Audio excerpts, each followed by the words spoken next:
kayang matapos ang mga gawain sa lupa. Sa pagdala ng ginugusto sa bagong lupa, ang kaligayahan ay di na magtatagal. Ang kaligayahan wala nang kamatayan. Mga kapatid at mga kaibigan, kumusta kayong lahat? Sa pangalan ng PEDM, ang Philippine Association Divine Master Holy Spirit Incorporated, taos puso kaming mag-anyaya sa inyo nga makikinig sa aming programa, ang tatak ng Espiritu Santo para sa kaligtasan ng tao. At ito po ang inyong lingkod, kapatid na Hermogenes Macarayo, ay umaasa na sana ang pagpapala ni Master ay suma sa inyo at bigyan kayo ng mabuti at malusog na pangangatawan o sa malinaw na pag-iisip upang sa ganun ay lubos ninyong maunawaan ang mga katotohanan ng pag-aralan natin ngayon. Mga katotohanan nga lahat nakasulat sa Biblia, at kung mayroon mang mga referensya na binasa namin, ito ay binasa po namin upang hindi sumalungat sa banal na aklat. At ito po ang programa namin, ang Tatak ng Espiritu Santo, ay patuloy na mapakinggan dito sa himpilan ng Kabusis Power Radio sa oras kita sa alas 5 hanggang alas 6 ng gabi sa Sabado. At sa Kidapawan sa Teleradyo sa Ronda FM, mapakinggan po ang programa na ito sa oras sa alas 5 hanggang alas 6 ng gabi tuwing linggo. At ngayon, makakasama pa po natin ang iba pa na mga ministro ng PEDM. Kumusta mga kapatid at mga kaibigan? Ito po ang inyong lingkod, kapatid na Junil Inirlan. At ngayon, ibigay ko kayo sa iba ko pang mga kasama na ministro sa PEDM. Ito naman po si Lucio Lopez Jr. At ito naman po si Jan Minard Magalso. At ako naman po, kapatid na Lloyd Vinyas. At ito naman po ang inyong kapatid, Brother Abilino Nabalitan Jr. Kasama at sa paglaganap ng ating Panginoon Diyos Espiritu Santo at mayroon pang kasama natin magpakilala. At ito naman yung kapatid, Brother Kili MC Pedro, ug ibigay ko sa bangkong kasamahan. At ito naman po ang inyong kapatid, Brother Jason Lopez. Kumusta mga kapatid at mga kaibigan? Ito po inyong kapatid na Distril Macarayo, at ngayon ibabalik ko kayo sa kapatid na Hermogenes Macarayo upang talakay ng tema o paksa. Bago po natin tatalakay ng paksa po natin ngayon, binabati po natin ang pinakamamahal po natin na General President and Founder ng organisasyon ng ICAGSI o UCAGSI, Ma'am Lilia Tuonan.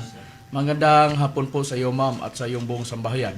At binabati po natin ang ating General Secretary ng organisasyon ng ICAGSI o UCAGSI, Ma'am Lisa Subak. Magandang hapon po sa iyo, Ma'am, at sa iyong buong sambahayan. At binabati po natin ang ating Legal Counsel, si Attorney Pampilo Agbong. Magandang hapon po sa iyo, Attorney, at sa iyong buong sambahayan. At ngayon, bago po natin tatalakay ng paksa po natin, ipahayag po natin ang tungkol sa PEDM, kung ano ang status ng PEDM. Ang PEDM ay isa itong relihiyon na rehistrado sa Securities and Exchange Commission noong March 6, 2024, at itinatag itong relihiyon na PEDM noong 2023, December 29, at narehistro sa gobyerno sa Pilipinas noong March 6. At ang layunin bakit na itatag ang relihiyon na PEDM upang ipalaganap ang pananalig ng mga tao sa Espiritu Santo. At ang isa sa mga karapat-dapat na maging kaanib sa relihiyon na PEDM ay mayroong mabuti na sa iba't ibang mga relihiyon, mabuti na ipinakita ng relihiyon na PEDM tungkol sa pag-unawa sa iba't ibang mga relihiyon. Ito ang mga katangian sa nasa loob sa relihiyon na PEDM nga karapat-dapat na maging kaanib sa relihiyon na PEDM. At ang isa sa mga gawain sa mga nasa loob sa relihiyon na PEDM ay ang pagbigay tulong ng mga tao na mayroong mga karamdaman na mga sakit sa pamamagitan sa paggamot, sa pamamagitan sa mga pulong na sa mga salita na ibinigay ni Master sa atin. At ito ang ginamit po natin sa lahat na mga nasa loob ng PIDM, ang ginamit po natin sa paggamot sa mga taong humingi ng tulong sa atin sa pamamagitan din sa mga salita na binigay ni Master sa atin. Yun ang ginamit po namin. At ngayon, ang tatalakayin po nating napaksa ay tungkol sa ano ang hinula sa Biblia na mangyari sa mga tao at sa mga hayop at sa mga ibon at sa mga isda sa dagat at sa lahat na mga bagay. At lalo na, ano ang hinula sa banal na aklat na mangyari sa buong daigdig pagdating sa araw ng paghuhukom. Ito ang tatalakayin po natin ngayon. Mahalaga po ito para sa palaging nakikinig at nagmamasid sa programa po natin para malalaman nila bakit ganito ang palaging maririnig natin sa pangangaral sa PIDM na mga ministro. Meron lang kaming layunin. Bakit ito ang palagi naming dinala po namin sa programa po namin dito sa ere? Bakit? Dahil mahalaga ito para sa tao, lalo na sa mga nakasulat sa Biblia, kung ano ang hula na mangyari sa mga tao, sa mga hayop at sa mga isda at sa mga ibon, lalo na sa mga bagay na nandito sa sanlibutan, o ano ang mangyari sa buong daigdig pagdating sa araw ng paghukom. Puntahan na po natin ang Biblia, kapatid na Israel. Ano ang nakasulat sa Biblia na hula na kung tutuparin ito sa tao ay mahalaga ikabubuti sa tao at lalo na sa mga bumabasa at sa mga nakikinig. Pag tinutupad nila ang nakasulat sa Biblia, ano ang matanggap nila? Mapalad ang mga tao, kapatid na makarayo, na ito po ang nakapahayag sa pahayag 1:3, ito po ang nakasaad. Ang babasahin mo, ang translation na ang salita ng Diyos. Oo, ito po ang nakasaad, kapatid na makarayo at mga kapatid. Mapalad ang bumabasa at ang mga nakikinig sa sulat na ito, kung tinutupad nila ang nakasulat dito, sapagkat ang mga sinabi rito ay malapit ng mangyayari. Yun ang nabasa po natin, mga kapatid at mga kaibigan. At mga giliw pong tagapakinig sa programa po namin, ang tatak ng Espiritu Santo para sa kaligtasan ng tao. Mapalad ang tao na bumabasa. Ang tinutukoy nito ay ang mga mangangaral at ang mga nakikinig sa binasa na nasulat nito at tumutupad sa nakasulat dito, sapagkat ang sinabi rito sa nakasulat malapit nang mangyari. Ito ang nabasa po natin sa Biblia. Maliwanag po, mga giliw po naming tagapakinig sa programa po namin.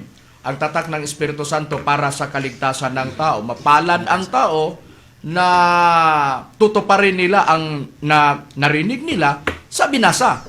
Sinong nagbasa? Mga mangangaral. Kasi malapit nang mangyari ang nasulat sa mga hula. Binanggit ng ating Panginoong Jesucristo nung ang ating Panginoong Jesucristo kasama ang mga tagapaglingkod niya. Meron siyang binanggit na lahat ng mga nakasulat sa Biblia matutupad lahat. Meron ba po tayong katunayan na maipakita po natin sa tagapakinig po sa programa po natin, kapatid na Junel? Meron po, kapatid na makarayo, mabasa natin dito sa Mateo 5:18, sapagkat katotohanang sinasabi ko sa inyo, hanggang sa mga lawa, ang langit at ang lupa, ang isang tuldok o isang kudlit sa anumang paraan ay hindi mawawala sa kautusan hanggang sa maganap ang lahat ng mga bagay. Masanag po, mga kapatid po at mga giliw po, lalo na sa mga giliw po naming tagapakinig sa programa na ito, na lahat na iginuhit at tuldok, lahat matutupad, sabi ng ating Panginoong Hesukristo. Hindi kami ang nagsabi. Kami lang ang nagbasa at ang ating Panginoong Hesukristo ang may sabi. At isinulat ito sa mga lingkod niya. Isa si Apostol nga si Mateo. Isinulat ni Mateo ang sinabi ng ating Panginoong Hesukristo, lahat na mga hula na ginuhit sa banal na aklat at nilagyan ng tuldok, sabi ng ating Panginoon Kristo, matutupad lahat. Yun ang nabasa po natin sa nakasulat sa Biblia, mga giliw po naming tagapakinig sa programa na ito. Kaya nga, puntahan na natin. Ang binanggit po namin, ano kaya ang mangyari pagdating sa araw ng paghuhukom sa mga tao at sa mga hayop at sa mga ibon, sa mga isda sa dagat, at lalo na sa mga bagay na ginawa ng mga tao o sa mga bagay na ginawa ng Panginoong Diyos nga nakikita natin sa mundo na ito. At ano kaya ang mangyari sa buong daigdig pagdating sa araw ng paghuhukom? Puntahan natin ang talata na nasa banal na aklat kung ano ang mangyari sa mga tao, ibon, mga hayop at mga isda at sa mga bagay. Ano ang mangyari na sa binanggit natin, kapatid na Jason, ayon sa nakasulat sa banal na aklat? At ito po ang mababasa. Atin lang po basahin dito sa Sipanyas 1:2 hanggang 3. Aking lubos na lilipulin ang lahat na bagay sa ibabaw ng lupa, sabi ng Panginoon. Aking lilipulin ang tao at ang hayop. Aking lilipulin ang mga ibon sa impapawid at ang mga isda sa dagat at ang mga katitisuran na kasama ng mga masama, at aking ihihiwalay ang tao sa ibabaw ng lupa, ang sabi ng Panginoon. May sabi ang Panginoon, lilipulin niya ang lahat ng mga bagay sa lupa. Sino ang nagsabi? Ang Panginoong Diyos. Ano pa? Lilipulin niya ang mga tao. Ano pa? Mga hayop. Sabi ng Panginoon, lilipulin ko ang mga ibon sa himpapawid. Pati na ang mga isda sa dagat, lilipulin ng Panginoong Diyos. Sa nabasa po nating talata na nakasulat sa Biblia, kaya nga mga kapatid at mga giliw po na tagapakinig po namin sa programa na ito, mabuti na bigyan nating pansin ang mga hula na nakasulat sa banal na aklat, kasi nakakatakot ang layunin ng Panginoong Diyos sa mangyari sa lahat ng mga bagay at mararanasan ng mga tao na mayroong paglipol ng Panginoong Diyos. Ito ang sinabi sa hula na nabasa po natin sa nakasulat sa banal na aklat, kaya nga dapat natin malalaman kung paano tayo makasisiguro sa sarili po natin, kasama po ang pamilya po natin. Mga giliw po na tagapakinig sa programa na ito, ang tatak ng Espiritu Santo para sa kaligtasan ng tao. Kaya nga ang tanong, lagyan natin ng tanong. Ano kaya ang mangyari sa mga bagay?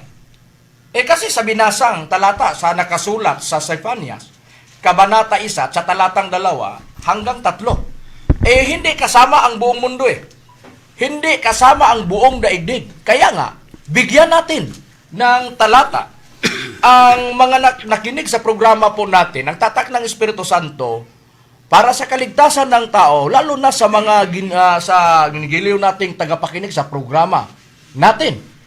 Ngayon, ibigay natin sa kanila ang talata.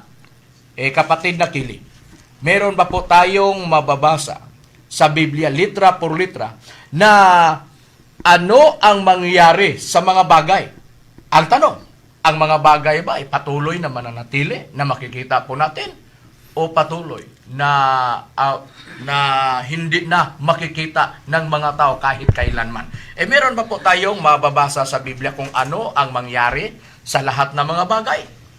Mayroon kayo, Brad Macarayo, kasi ang lahat hindi daw manatili.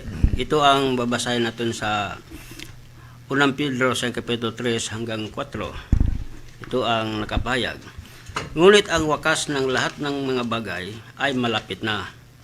Sayo ngayon mga pakahinahon at mga pagpuyat sa panalangin. Kaya sa binanggit sa talata na nakasulat sa Biblia, ngunit ang wakas ng lahat ng mga bagay ay malapit na.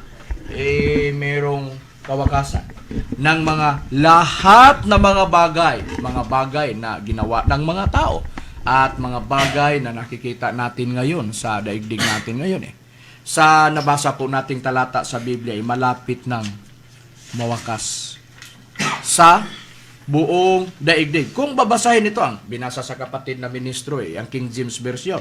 Pagbasahin ito sa ang salita ng Diyos sa unang Pedro, kabanata 4 at sa talatang 7, ganito na ang mabasa po natin talata sa Biblia. Malapit na ang katapusan ng mundo. Kaya nga, pigilin niyo ang sarili niyo para hindi kayo makagawa ng masama at nang walang maging hadlang sa panalangin ninyo. Nakakatakot mga giliw pong tagapakinig sa programa natin. Malapit ng katapusan sa mga bagay, malapit ng katapusan sa buong mundo, sa buong daigdig. Sino ang nagsabi?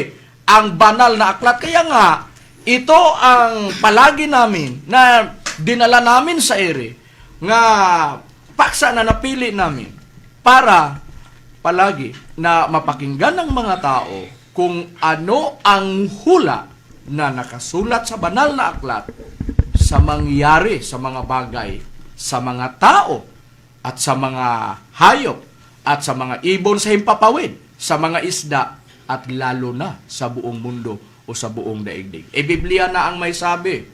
Binasa lang sa mga ministro ng PIDM, maniniwala man kayo o hindi, wala kaming magawa. Kung wala kaming magawa, lalong walang nagawa ang banal na aklat. Kasi nasa banal na aklat, binasa namin. Sabi ng ating Panginoong Hesukristo, lahat na isinulat sa Biblia na mga hula, matutupad. Kaya nga, kung mayroon namang darating na halimbawa, mayroong kalamidad, mayroong bagyo na darating,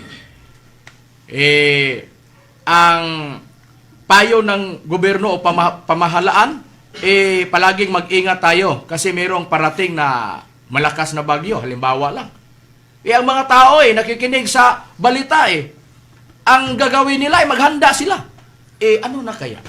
Ang sinabi ng ating Panginoon Jesucristo, lahat na hula na nakasulat sa Biblia, matutupad lahat.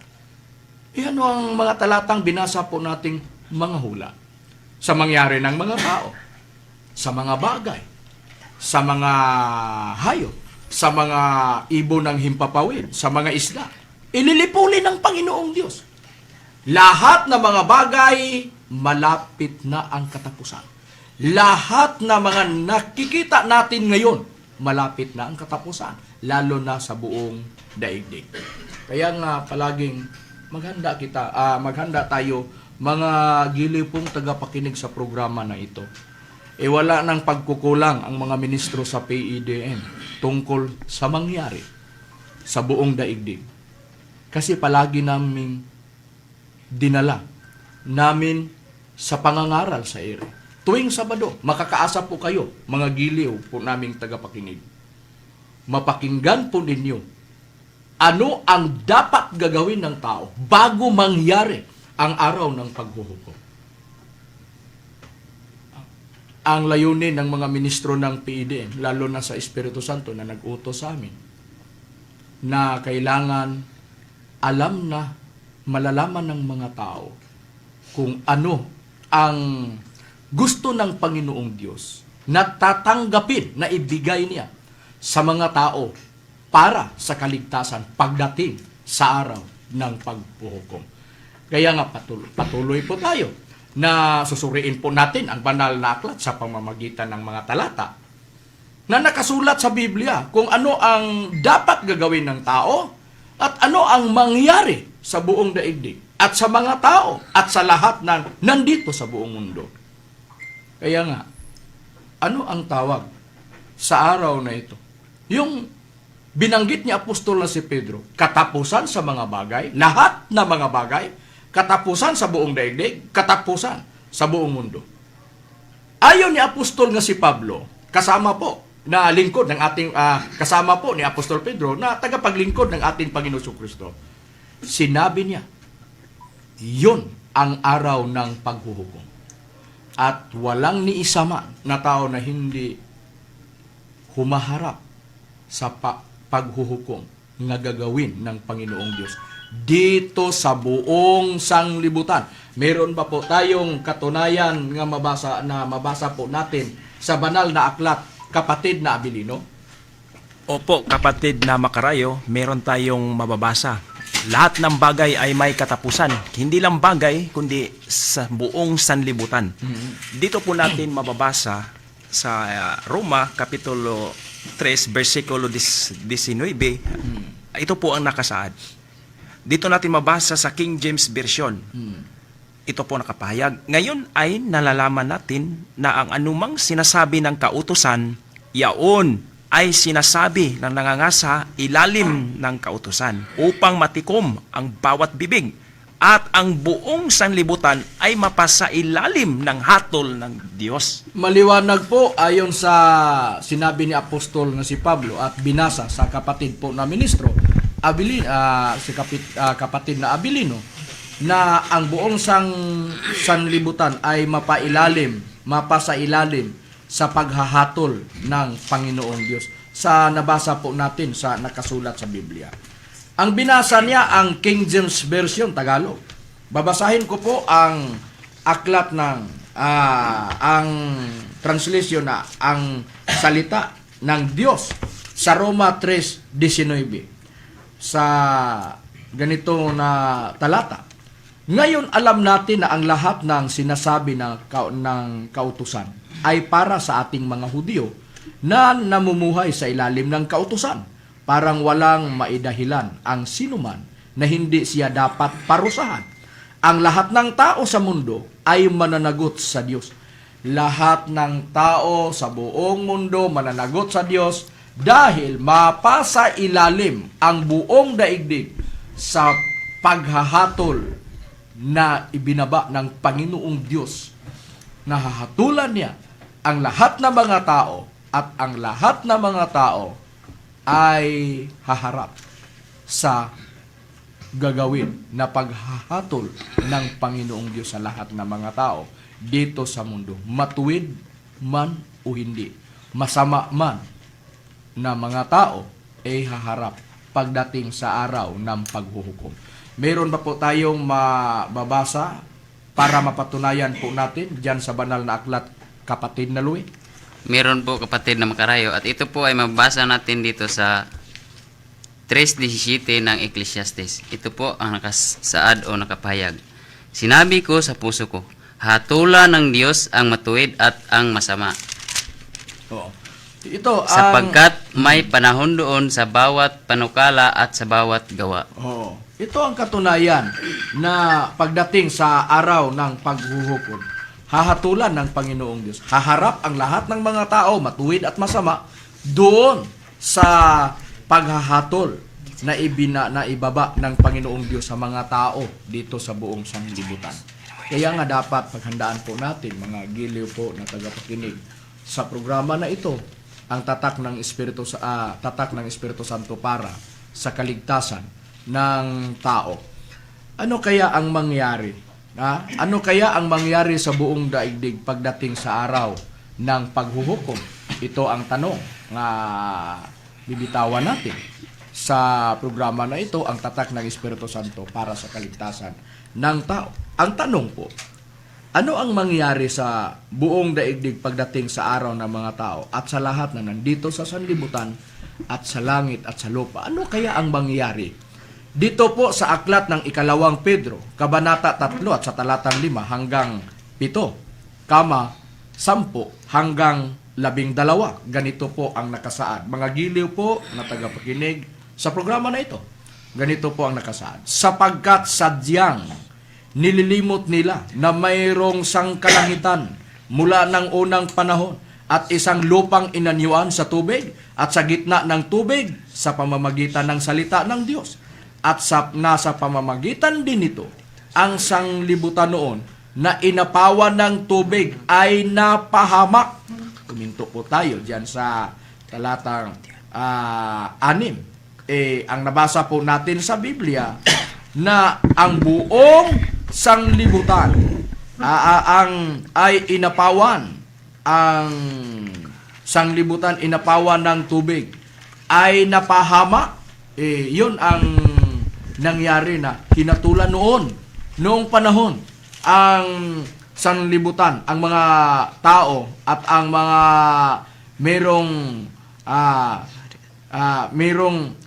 maraming nakatira dito sa sanglibutan na ito. Ang ginawa ng Panginoong Diyos ay hinatulan niya, napahamak ito At ang nangyari, inapawan ng tubig ang balat ng lupa.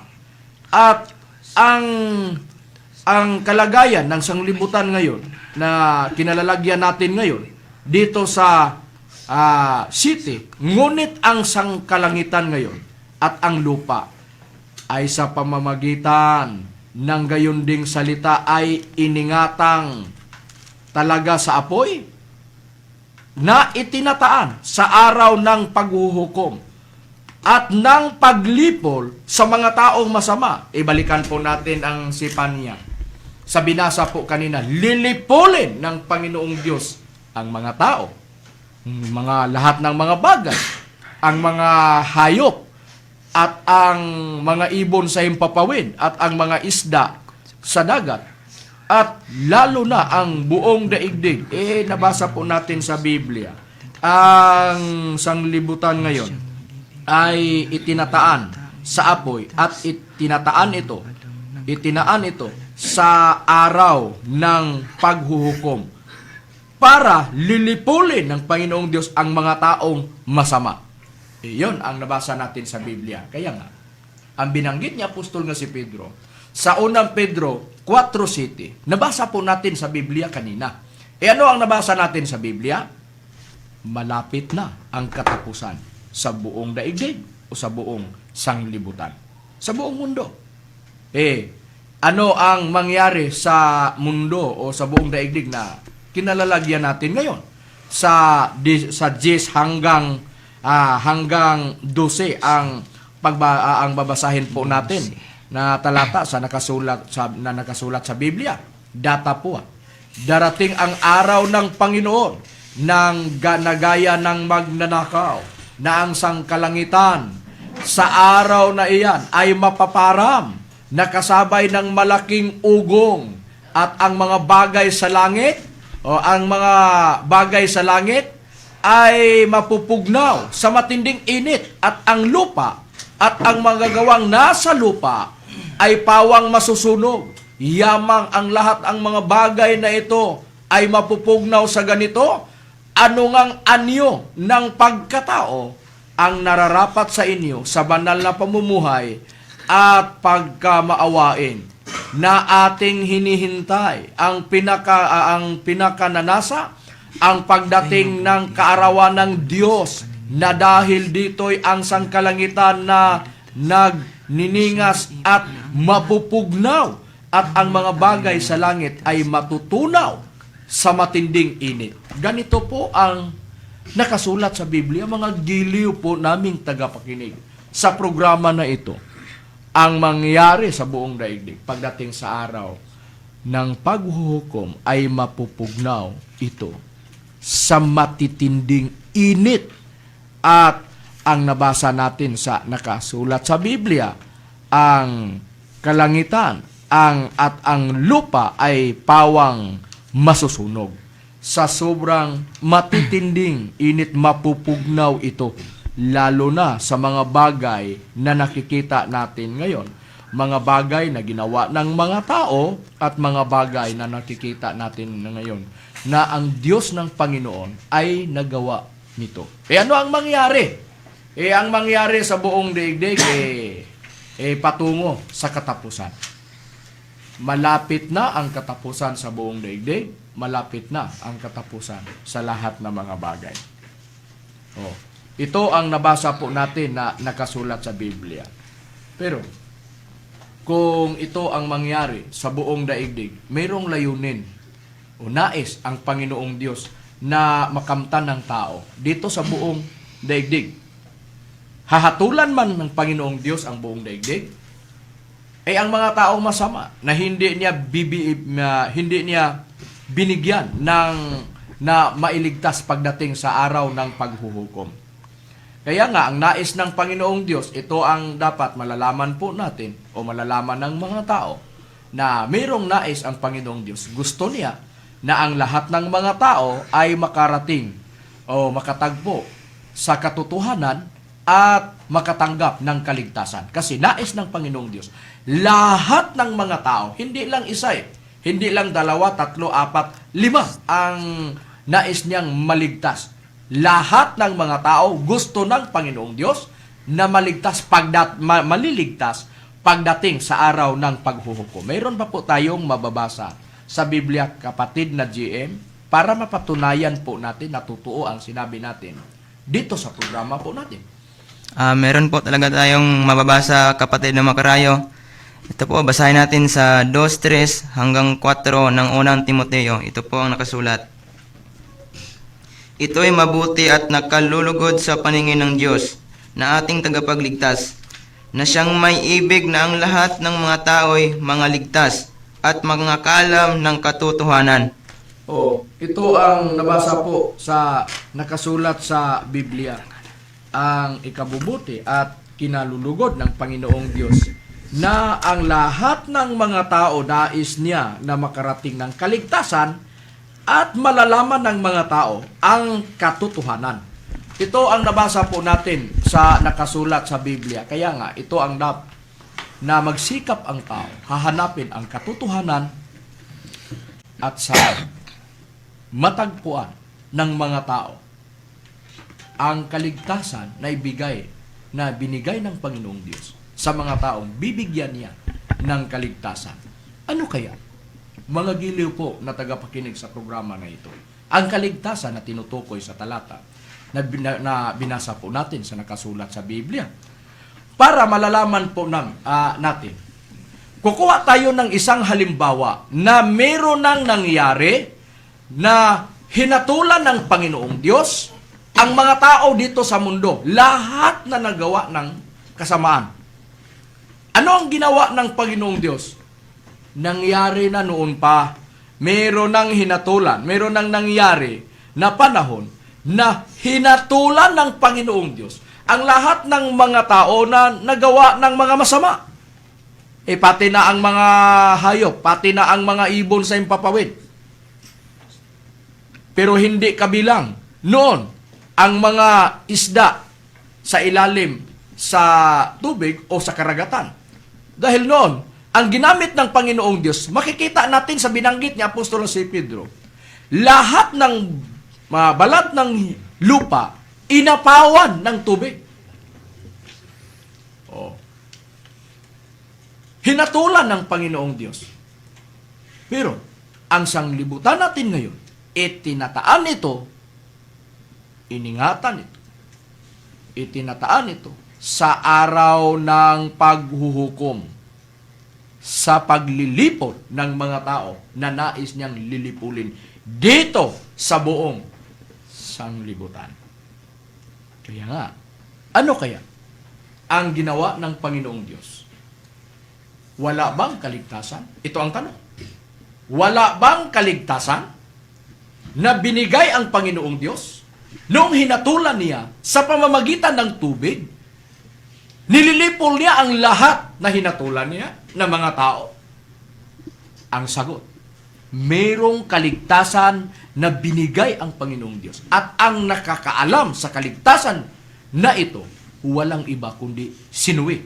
At ang mga taong sinabihan, kaya lang, hindi nila tinanggap. Hindi sila nakikinig kay Noe. Pero patunayan po natin sa nakasulat sa Biblia. Mayroon bang mabasa po natin sa Biblia na noong hinatulan ng Panginoong Diyos, ibaba niya ang paghahatol niya sa mga tao dito sa balat ng lupa, mayroong binanggit niya na kaligtasan at mayroong taong binigyan niya ng kaligtasan. At ang tanong, ano ang kaligtasan na ibinigay ng Panginoong Diyos noon? Ngayon, patunayan po natin, susuriin po natin sa Biblia, kapatid na Diyon. Mayroon bang kaligtasan na binanggit ang Panginoong Diyos nung mayroon siyang balak na hatulan niya ang buong sanglibutan at bago nangyari ito, ang paghuhukom sa mga tao na nagawa ng mga masama noon? Ano ang kaligtasan na binigay ng Panginoong Diyos noon? Atin lang babasahin dito sa nakasulat sa Biblia, kapatid na Makarayo, sa Hebreo 11:7. Sa pananampalataya, si Noe nang paunawa ng Diyos tungkol sa mga bagay na hindi nakikita, dala ng banal na takot, ay naghanda ng isang daong sa ikaliligtas ng kanyang sambahayan. Na sa pamamagitan nito, hinatulan niya ang sanglibutan at naging tagapamana ng katwiran na ayon sa pananampalataya. Maliwanag po, mga gilipong tagapakinig sa programa na ito. Si Noe, sa pananampalataya niya doon sa Panginoong Diyos, binigyan ng Panginoong Diyos ang paunawa para malalaman ni Noe ang mangyari tungkol sa mga bagay na hindi pa nakikita. Dala ng banal na takot ni Noe, ay naghanda ng isang daong kasi sinabihan siya ng Panginoong Diyos upang maliligtas ang kaniyang sarili at ang buong sambahayan niya. At sa pamamagitan nito ay hinatulan ng Panginoong Diyos ang buong sanglibutan. At si Noe ay naging tagapamana ng katuwiran sa pananampalataya. Iyon ang nabasa po natin sa nakasulat sa banal na aklat, mga giliw po na tagapakinig sa programa na ito, ang tatak ng Espiritu Santo para sa kaligtasan ng tao. Kaya ang tanong natin, wala na bang kaligtasan na binigay ang Panginoong Diyos noon? Ang sagot sa banal na aklat, mayroon. Ano ang ibinigay ng Panginoong Diyos sa tao para maligtas ang sarili niya? Ang tinutukoy natin na tao, ang tagapaglingkod niya, si Noe. Para maligtas ang sarili ni Noe at ang buong sambahayan niya, inutosan niya si Noe na magawa ng isang daong o barko. Ito ang nabasa po natin sa nakasulat sa banal na aklat. Ngayon, ano ang ginawa ni Noe? Tinupad niya ang sinabi ng Panginoong Diyos sa kanya para maligtas ang kasarili niya at ang buong sambahayan niya. At ano pa ang ginawa ni Noe? Nangangaral si Noe sa katuwiran para malalaman ng mga tao ang mangyari sa buong daigdig sa layunin ng Panginoong Diyos na lilipulin niya lahat ang mga taong nagawa ng masama noon. Meron pa po tayong mabasa sa Biblia, kapatid na Jezreel, na si Noe, isang mangangaral o isang mangangaral sa katuwiran. Meron pa po tayong mababasa sa Biblia. Meron po, kapatid na Makarayo, at si Noe at ang 7 pang mga tao na naniniwala, sila lang yun ang nakaligtas sa ibabaw ng tubig. Ito po ang nakasaad sa pangalawang Pedro, Kabanata 2, talata 5. Ito po ang ating mababasa. Ang dating sanglibutan ay hindi pinatawad, datapwat iningatan si Noe na tagapangaral ng katuwiran, ng kasama ng ibang 7 pa, noong dalhin ang pagkagunaw sa sanglibutan ng masasama. Maliwanag po sa binasa sa kapatid na ministro na ang dating sanglibutan hindi pinatawad ng Panginoong Diyos. At iningatan si Noe. Sino nag-ingat? Ang Panginoong Diyos. Na tagapangaral ng katuwiran na kasama ng ibang 7 pa noong dalhin ang paggunaw sa sanglibutan ng masama. Ano ang ginawa ng Panginoong Diyos? Hinatulan ang buong sanglibutan sa pamamagitan ng baha o gunaw. Nililipol ng Panginoong Diyos ang lahat na mayroong mga hindi tumanggap. Inililipol ng Panginoong Diyos. At ang ginawa, isinulat sa Biblia ang bilang. 7 ang kasama ni Noe. Si Noe ay pang-8. Sino sila? 4 na babae, 4 na babae, 4 na lalaki. 8 sila lahat eh. Sino sila? Si Noe, una. At ang ikalawa, ang asawa ni Noe. Meron silang anak na 3 na lalaki. at nag-asawa ang 3 kaanak na lalaki. Ito ang nabilang po natin, 8 lahat. Kasi binilang sa banal na aklat Isinulat sa banal na aklat. Si Noe at ang 3 ka mga anak niya, 4 sila. At ang mga asawa sa mga anak niya, 3 ka babae, pang-4 ang asawa niya. 8 sila lahat. Nakaligtas pagdating sa araw na hukom. Kasi nakikinig sila ng Panginoong Diyos. Bago nangangaral si Noe, ginawa ni Noe ang katuwiran sa paningin o sa pananaw ng Panginoong Diyos. Kaya nga nagbunga ito. Ano ang bunga? Sa paggawa niya ng katuwiran. Nagbunga ito ng kaligtasan. Binigyan siya ng Panginoong Diyos ng kaligtasan. Ano ang kaligtasan? Daong o barko ang ibinigay ng Panginoong Diyos sa kanya para maligtas ang sarili niya at ang buong sambahayan niya. Kaya nga, iyon ang ginawa ni Noe. Dapat gagayahin ng mga tao, lalo na sa panahon natin ngayon. Mga giliw po na tagapakinig sa programa na ito. Kaya nga, patuloy po tayo. Ano ang ginawa ng mga tao? Bakit 8 lang ang bilang? Sa nabasa pong talata sa nakasulat sa Biblia. 8 lahat.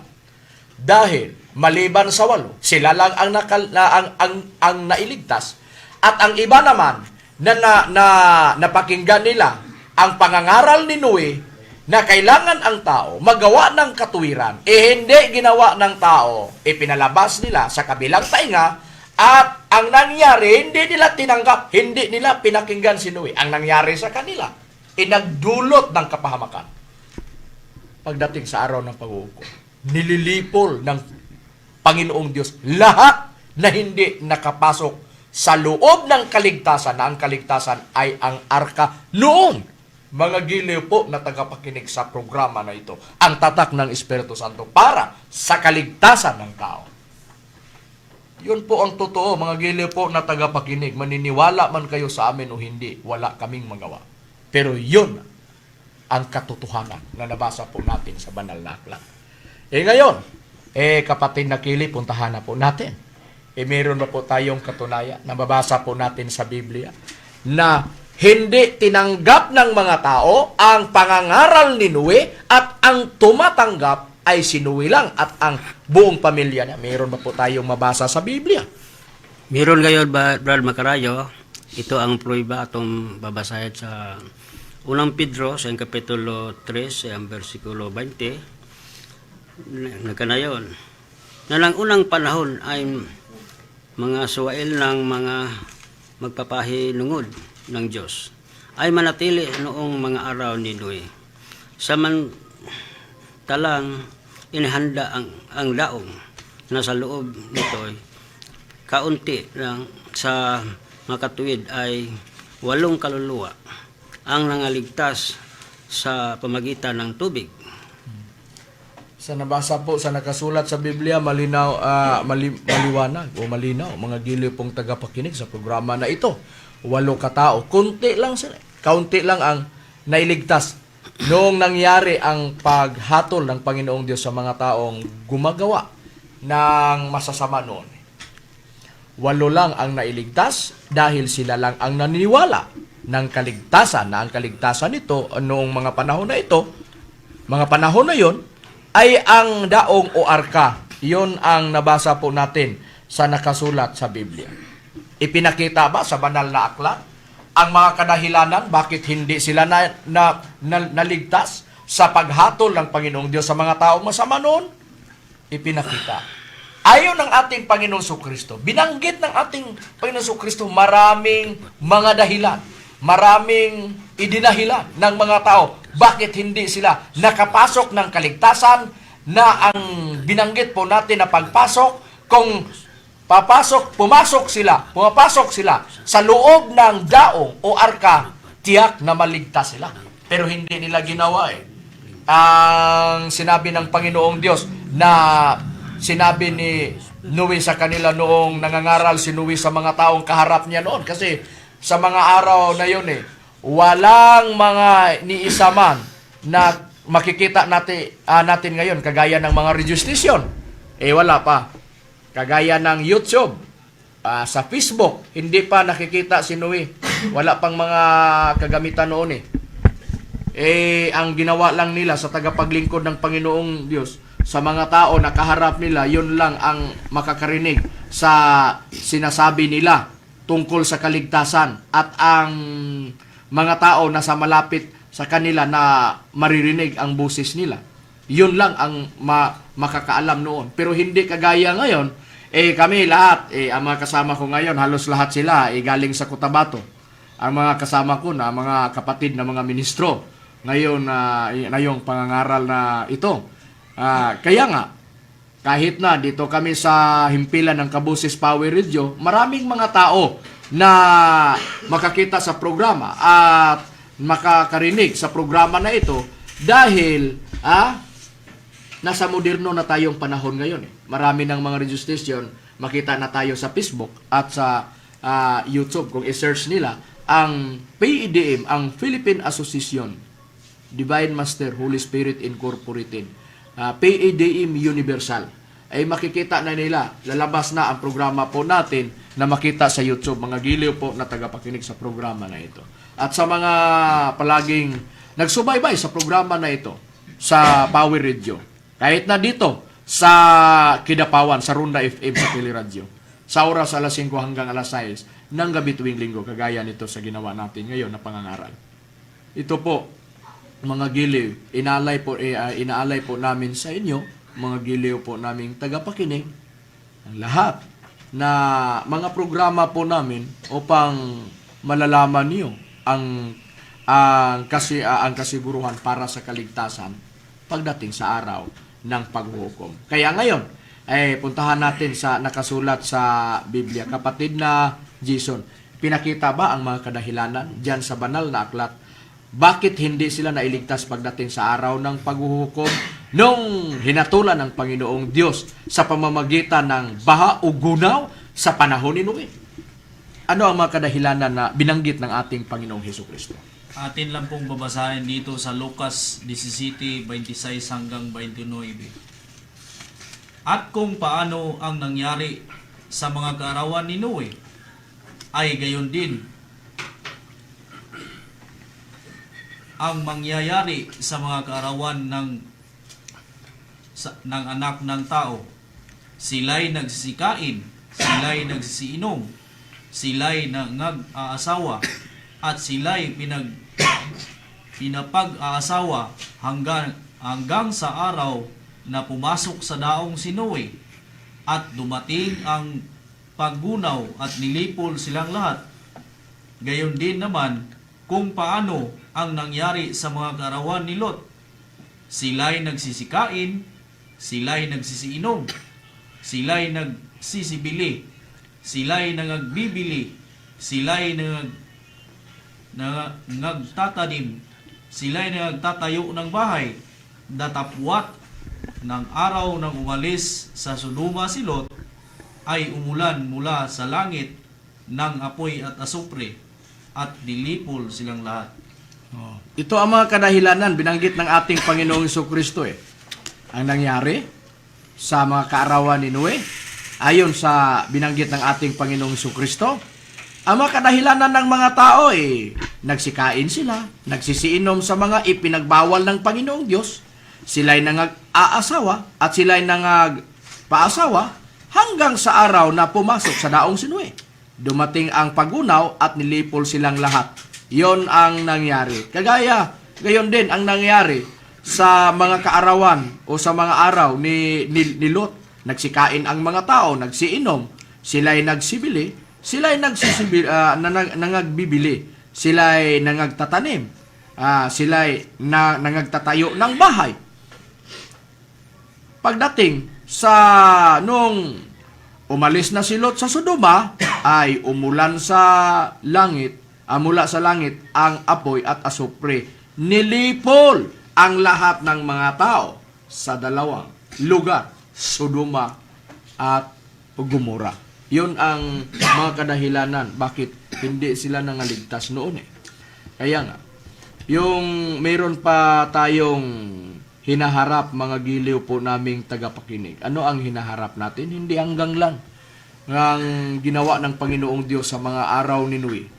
ang paghatol ng mga taong masama. Meron pa tayong haharapin. Babasahin ko ang katunayan, mga giliw po na tagapakinig sa programa na ito. Dito po sa aklat ng Mateo, Kabanata 24 at sa talatang 21, sapagkat kung magkagayoy, magkakaroon ng malalaking kapighatian na ang gayoy di pa nangyayari buhat sa pasimula ng sanglibutan hanggang ngayon at hindi na mangyari kailanman. Ito ang katunayan, mga giliw po naming tagapakinig. Mayroon pang hinaharap natin darating malaking kapighatian. Kaya nga dapat maghandaan po natin. Hindi pa nangyari ito buhat noon hanggang ngayon. Sino ang nauna? Si Noe o ang mga apostol na mga tagapaglingkod ng ating Panginoon Kristo? Nauna si Noe. Kaya nga nangyari na ang paglipol ng Panginoong Diyos sa pamamagitan sa baha o gunaw, ang balat ng lupa, hinatulan ang mga tao. Kaya nga, ito ang katunayan, maliwanag na hindi pa ito nangyari, hindi pa nararanasan dito sa balat ng lupa sa buong mundo. Pero, yung binasa po nating hula na mangyari na katapusan sa lahat ng mga bagay o sa buong daigdig o sa buong sanglibutan, haharapin natin ito. Papayag man tayo o hindi, mangyari ito, sabi ng ating Panginoong Hesukristo. Kaya nga dapat tayo maghanda. Mga giliw po na tagapakinig sa programa na ito. Bago mangyari ang paghatol sa buong sanglibutan, ipinakita ng ating Panginoong Hesukristo, mayroong mga palatandaan na malapit na tayo, patungo na tayo sa malaking kapighatian, araw ng paghukom, katapusan sa lahat ng mga bagay o sa buong daigdig. Meron ba po tayong mababasa sa Biblia, kapatid na Abilino? Meron po, kapatid na Makarayo. Ganito po ang ating mababasa sa Mateo 24, 6 hanggang 8. Makarinig kayo ng mga digmaang malapit sa inyo at mababalitaan ninyo na may mga digmaan din sa malayo. Ngunit huwag kayong matakot. Kinakailangan na mangyari na mga ito. Ngunit hindi pa ito ang katapusan. Sa 7, sapagkat magdigmaan ang mga bansa at ang mga kaharian. Magkakaroon ng tagutom at paglindol sa iba't ibang lugar. Sa 8, ang lahat ng ito ay pasimula lamang ng mga paghihirap na darating. Maliwanag po, mga gili po na tagapakinig sa programa na ito na mayroong mangyari na malaking kapighatian, pero bago ito mangyaring malaking kapighatian o darating ang malaking kapighatian, mararanasan ng tao ang mga palatandaan. Makarinig tayo ng mga digmaan sa iba't ibang bansa at mangyari ang mga lindol at mga tagutom. Yun ang nabasa po natin sa nakasulat sa banal na aklat. Dahil ang buong sanglibutan, ang balat ng lupa ay nilalamon ng sumpa na napasa ilalim sa sumpa ng Panginoong Diyos. Ito ang mababasa po natin sa nakasulat sa Biblia. Meron ba po tayong mababasa sa Biblia na ang buong sanglibutan ay nilamon ng sumpa ng Panginoong Diyos, kapatid na Louie? Meron po, kapatid na Makarayo. At ito po ay mabasa natin dito sa Isayas, sa kanyang Kabanata 24 at sa talatang 6. Kaya't nilamon ng sumpa ang lupa at silang nagsisitahan doon ay nangasumpungang salarin. Kaya't ang mga nananahan sa lupa ay nangasunog at nangagilan ang tao. Ito na ang katunayan na nilamon ang nilamon ng sumpa ng Panginoong Diyos ang balat ng lupa. Kaya nga, tiyak na masusunog ang lahat na nagawa ng masama. Sa nabasa po natin sa nakasulat sa Biblia. Kaya nga, kung mayroong mga tao na sa isip nila mayroong katanungan, kung binanggit ninyo ang katapusan ng mga bagay at katapusan ng buong sanglibutan, Alam ba ninyo kung kailan ito mangyari? Ang sagot po namin, walang nakakaalam. Diyos lang ang nakakaalam kung kailan niya gagawin ang araw ng paghuhukom. Kailan ito mangyari? Walang ni isa sa atin na nakakaalam. Ang ibinigay lang sa Panginoon sa atin na malalaman po natin ang nakasulat sa Biblia at matuklasan po natin na mayroong itinakda ng Panginoong Diyos na araw ng paghukom na dapat tayo maghanda. Mga agiliw po na tagapakinig sa programa na ito. Ngayon, patunayan po natin sa Biblia. Sino ang nagbanggit yan? Na hindi ito nalalaman ng mga tao kung sino-sino ang mga tao. Diyos lang ang nakakaalam. Mayroon ba po tayong katunayan, kapatid na GM? Meron po tayong katunayan, kapatid na Makarayo. Ito po ay basahin natin sa 24:36 ng Mateo. Ito po ang nakasulat. Ngunit tungkol sa araw at oras na yaon, walang makakaalam kahit ang mga anghel sa langit, kahit ang anak, kundi ang ama lamang. Ito ang katunayan, mga giliw po na tagapakinig sa programa na ito. Kaya nga, nilamon ng sumpa ng Panginoong Diyos ang balat ng lupa at nangasunog ang mga tao na nandito sa balat ng lupa at ang buong sanglibutan sa binasa po nating talata sa 3:5 hanggang 7, kamadjis hanggang 12 sa ikalawang Pedro. Ngayon, babasahin po natin, saan ang tinutukoy na sumpa na makasusunog sa lahat na mga bagay at sa buong daigdig at sa mga tao na nandito sa buong sanglibutan. Dito po, babasahin ko ang unang hula, sa King James Version, yung sa Bugna 11:14, sa pagkakasali na po sa wikang Pilipino. Ganito po ang nakasaad. Nakaraan ang ikalawang sumpa. Narito ngayon, nagmamadali ang ikatlong sumpa sa lalong madaling panahon. Maliwanag po sa nabasa po natin sa nakasulat sa Biblia, sa Bugna 11:14, sa Cebuano King James Version, at isinali na po natin sa pagbasa sa wikang Pilipino, ikalawang sumpa nangyari at ang hinaharap natin na mangyari sa buong daigdig pagdating sa araw ng paghukom. Yun ang ikatlong sumpa na mangyari na hinaharap po natin ngayon. Sabi ng ating Panginoon Kristo, malaking kapighatian. Yun ang nabasa po natin na talata na nakasulat sa Biblia. Kapatid na John, ano ba ang tinutukoy na ikatlong sumpa na mangyari na hinaharap natin ngayon? Atin lang babasahin sa Isaiah 42:25. Ito ang nakasaad. Kaya't ibinugso niya ang kanyang sa kanya ang pusok ng kanyang galit at ang lakas ng pakikipagbaka at isinusulan siya ng apoy sa palibot. Ngayon may hindi niya naalaman at sinunog siya. Gayon may hindi siya nagalak ng kalooban. Kaya nga, ang tinutukoy na ikatlong sumpa ay ang ikatlong digmaan. Nangyari na ang unang digmaan sa 1914, July 27, 1914. At nangyari ang ikalawang digmaang pangdaigdig sa September 1 sa 1939 hanggang 1945. Ito ang ikalawang digmaang pangdaigdig. At ang ikatlong digmaang pangdaigdig ay hinaharap natin ngayon.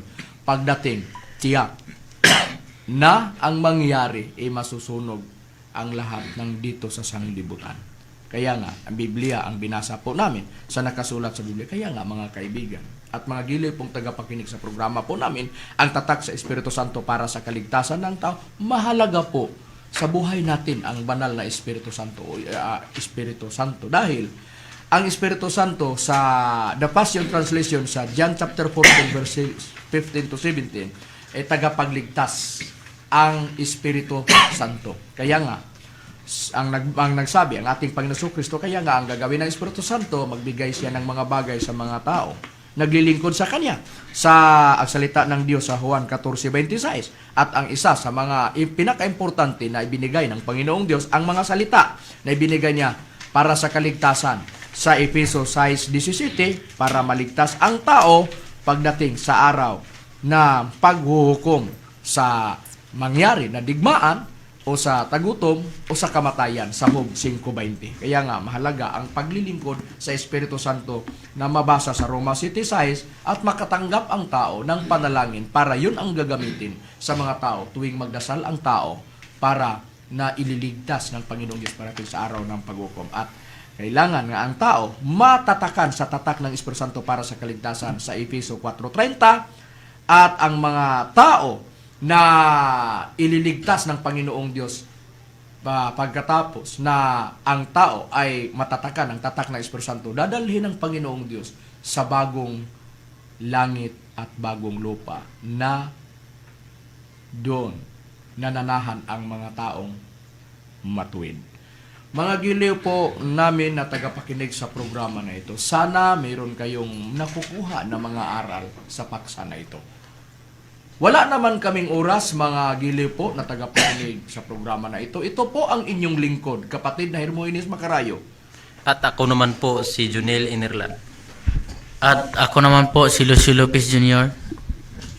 At ako naman po si John Minard Magalso. At ako naman po, kapatid na Louis Dueñas. At ito naman po yung lingkod, Brother Abilino na Balitan Jr. Ito naman si Berkile Encipido.